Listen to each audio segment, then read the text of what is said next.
प्रदीप पिसाळ, मी, राम शिंदे, विकास साळेबाग आम्ही सर्वांनी फॉर्म भरला होता. परंतु मी गेल्या 9 वर्षापासून सन 2015 पासून काँग्रेस पक्षाचा उपाध्यक्ष म्हणून काम करतो जिल्ह्यामध्ये. मी फॉर्म भरल्यानंतर मला तर साधा एक फोन बी नाही आलेला की तुम्ही अर्ज काढून घ्या, माझी विनंती आहे, महाविकास आघाडीचा मी उमेदवार आहे, माझं नाव घोषित झालेलं आहे. आम्ही साधा फॉर्म भरला आणि महाविकास आघाडीमध्ये काँग्रेसची जागा होती पूर्वीची, ती जागा मिळावी म्हणून आम्ही त्या ठिकाणी मागणी केली. त्या बाजाराने मला तर फोन केलाच नाही, पण माझ्या जवळच्या काही लोकांना फोन केला आणि सांगितलं की मी शेवळ्यांना फोन करणार नाही, त्यांना विनंती करणार आहे, त्यांना काय करायचे करू द्या. आणि त्याच दिवशी आम्ही निर्णय घेतला की आम्ही स्वाभिमानीच आहे, मोडल पण वागणार नाही, ही आमचे तत्व आहे. आणि सारांना मी बोलून घेतलं. पहाटे 4 वाजता निर्णय केला मी, आणि निर्णय केला आणि भारतीय जनता पार्टीमध्ये काम करायचं हा निर्णय केला. मी 1996 पासून 2015 पर्यंत भारतीय जनता पार्टीचे कार्यकर्ता म्हणून, तालुका अध्यक्षाचे, जिल्हा उपाध्यक्षाचे, जिल्हा सरचिट म्हणून या ठिकाणी काम केलेलं आहे.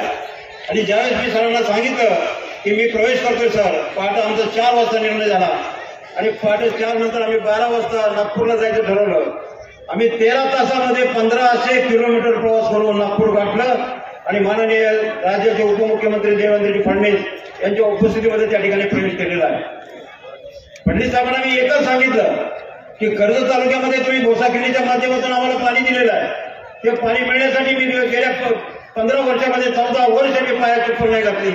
आज आमच्या भोसाखिंडीला 2 TMC पाणी हे कोकणीत आम्हाला मिळालेलं आहे. आणि ते पाणी तुमच्या कर्जत जामखेडमधून आपल्याला बाबळगाव खालसापासून तुमच्या पारेवाडीमध्ये पाणी आणण्यासाठी आम्हाला प्रयत्न करायचा आहे. आणि त्यासाठी मी शिंदे सरांना साथ देतोय. ही या ठिकाणी मागणी मी केलेली आहे. स्वर्गीय जे PG गदादे होते, डॉक्टर PG गदादे यांची एक भावना होती, यांची एक कल्पना होती की या तालुक्याला कुकणीचं पाणी मिळालं पाहिजे, यासाठी त्यांनी रस्ते रोको केले, उपोषण केले.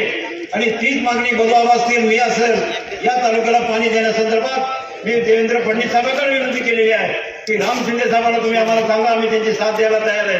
मला म्हणजे तुमची स्ट्रॅटेजी काय आहे शिंदे सरांना निवडून आणण्याची स्ट्रॅटेजी म्हणून त्यांना सांगितलं मी 10 मिनिटात. त्यांनी मान्य केली की योग्य आणि बरोबर आहे.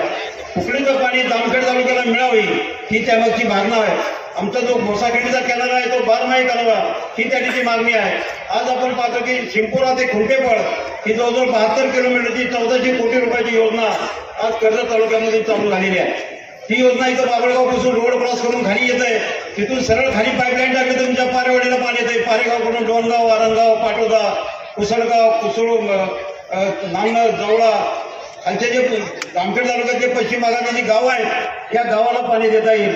आणि हे शिंदे सरांना सुद्धा कबूल केलेलं आहे. मी देवेंद्र फडणवीसांना मागितले नाही की मला कुठेतरी कुठे बसवा, माझं कुठेतरी पुनर्जीवन करा. माझं एकच ध्येय आहे, जामखेड तालुक्यात पाणी मिळालं पाहिजे. आणि शिंदे सरांनी याबाबत पत्र सुद्धा दिलेले देवेंद्र फडणवीसला. आणि म्हणून या ठिकाणी मला सांगतो या निवडणुकीमध्ये विकास रोहित पवार जे सांगतायत मी विकास केला. अरे सरकारी दवाखाने 3-3 मजले बांधले, पण त्याच्यामध्ये डॉक्टर आहे का? त्याच्यामध्ये फोटो काढणारा साधा ऑपरेटर आहे का? तो कुठे सुद्धा उपलब्ध नाही. आणि म्हणून फक्त या ठिकाणी सरांनी त्यांच्या जलसंधारण मंत्री असताना या तालुक्यामध्ये, कर्जत तालुक्यामध्ये बंधाऱ्याला आज साईट शिल्लक नाही, पाझर तलावाच्या साईट शिल्लक नाही, संपूर्ण ओढाखोडीकरण केलेलं आहे. आज सगळे ओढे खाली सगळे तो भरून भरलेले आहेत. हे जलसंधारणाचं काम आहे, हे शेतकऱ्याचा विकास आहे. तुमच्या नुसत्या बांधकाम करून ते बांधकाम करण्यासाठी बारामतीचे कॉन्ट्रॅक्टर इथं आणून बसलेले नाही.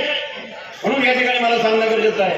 आज आपण पाहतो की तालुक्यामध्ये सगळ्या शेतकऱ्यांना 5-4 तास लेट मिळते, पुन्हा गावाला 1 दिवस मिळतो, दुसऱ्याला दुसऱ्या गावात मिळते. मग कुठं सबस्टेशन आम्ही स्थापन केलं नाही. आमच्या भाजपाला सबस्टेशन स्थापन करण्यासाठी अमोल पाटील आणि आमचा मुलगा 8 दिवस त्यांच्या मागे लागला होतं की RDS मध्ये आम्हाला सबस्टेशन इथं तापरी मंदिरापाशी करायचंय. तर आमच्या मुलाला त्याला पत्र सुद्धा दिलं नाही साधं. का तर हे लोक मागतायत, हे लोक सांगणार आहेत की आम्ही सबस्टेशन केलं म्हणून. ही जर भावना तुमची असेल तर तुम्ही काय विकासाच्या गप्पा करताय? आणि म्हणून आपल्याला या निवडणुकीमध्ये आपल्याला सांगायचंय की आपण या निवडणुकीचा निषेध केलेला आहे. आमच्या कर्जत तालुक्यामध्ये संपूर्ण कर्जत तालुक्याने निर्णय केलेला आहे. त्या ठिकाणी कोणी सुद्धा त्यांच्या बरोबर राहिलेलं नाही. आणि म्हणून आपल्याला या ठिकाणी कर्जतकरांना आणि जामखेडकरांना माझी विनंती आहे की या निवडणुकीमध्ये पाशा पटेल साहेब आहेत, स्वर्गीय मुंडे साहेबांबरोबर आमच्या तिथे कितीतरी वेळा चर्चा झालेली आहे.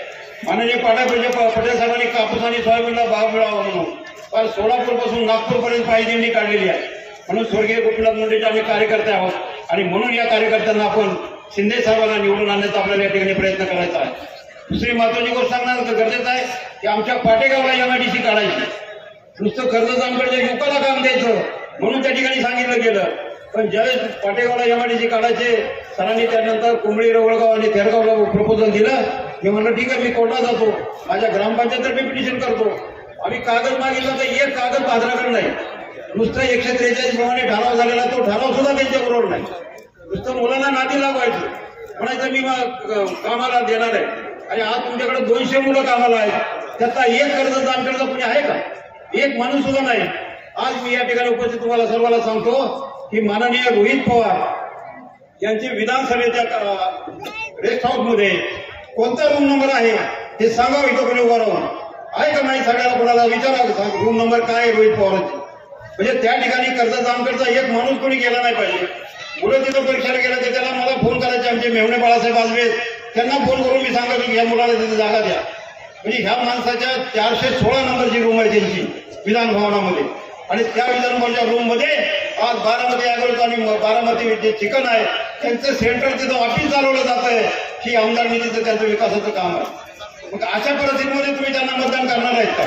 आणि म्हणून माझी या ठिकाणी कळकळीची विनंती आहे की आपण या निवडणुकीमध्ये निश्चित निर्णय करावा. काल इथं सभा झाली, परवा आमच्याकडे कर्जतला सभा झाली.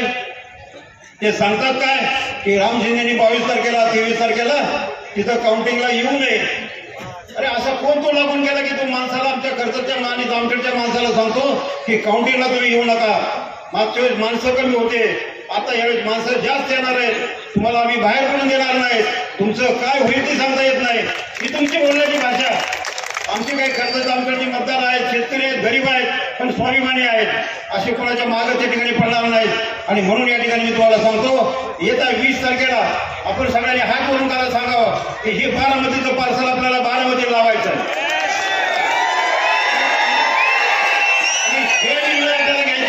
आणि आज त्याच्या बारामतीच्या घरामध्ये जाऊन शिंदे सरकारला पागाचा फेटा बांधणार आहे.